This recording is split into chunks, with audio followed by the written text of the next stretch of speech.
In Ottawa this morning, there is more controversy at the parliamentary hearings into the development of the ArriveCan app. MPs are looking into how the cost of the app ballooned to $60 million. The committee heard yesterday from the two public servants who've been suspended without pay for their role in the project. They say they're scapegoats and they're being used in a cover-up. Janice McGregor is in Ottawa. She's been tracking this ArriveCan story for us. What did the committee hear from these two public servants, Janice? It was an extraordinary few hours of testimony yesterday, Heather. A mix of defiant defense, but also a lot of offense. The two men have lawyered up, going to court to fight the internal investigation that is fingering them. They say they haven't even been told of what they're accused of. Information is being held. It makes it hard to defend themselves. They say this isn't even going to be a fair fight unless they get more disclosure. And they also said that they do not know what the Mounties are even probing inside the CBSA. Here is one of the men, Antonio Utano. We're not sure if we're even involved in the RCMP investigation. We haven't been contacted by the RCMP in their investigation. What we did assert is that we're concerned with the internal administrative investigation. There is conflicts of interest, there's bias and missing context.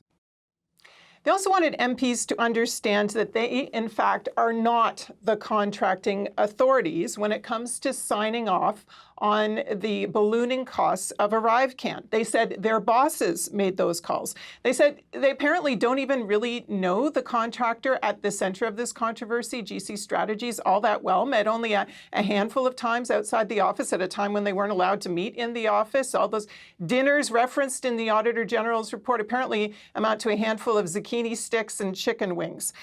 The testimony was a blistering attack on the people above them. They said they can't be bribed for a $17 backpack, as Utano put it at one point. They said the CBSA's president, Aaron O'Gorman, lied to committee to scapegoat them. And listen to the way that Cameron McDonald talked about his former boss, who is now the Chief Technology Officer for the Government of Canada. I was surprised that, the people that they're accusing of doing all of this work, the inventors of ArriveCan, if you will, as we've been kind of tagged through this investigation and everything, weren't even interviewed until the end. And my last comment would just be, I think it's pretty clear that tens of thousands of emails were deleted by Mindone. And if that's the case, then I don't know that the information could be doctored. It just was never provided. So if the Auditor General didn't get the right inputs, they said, of course, she's not going to get the right outputs. And CBSA confirmed this week that, in fact, 40 of their servers, for some reason, have been down for maintenance. They also lashed out at Bottler. That's the whistleblowing firm that made the accusation that triggered this investigation.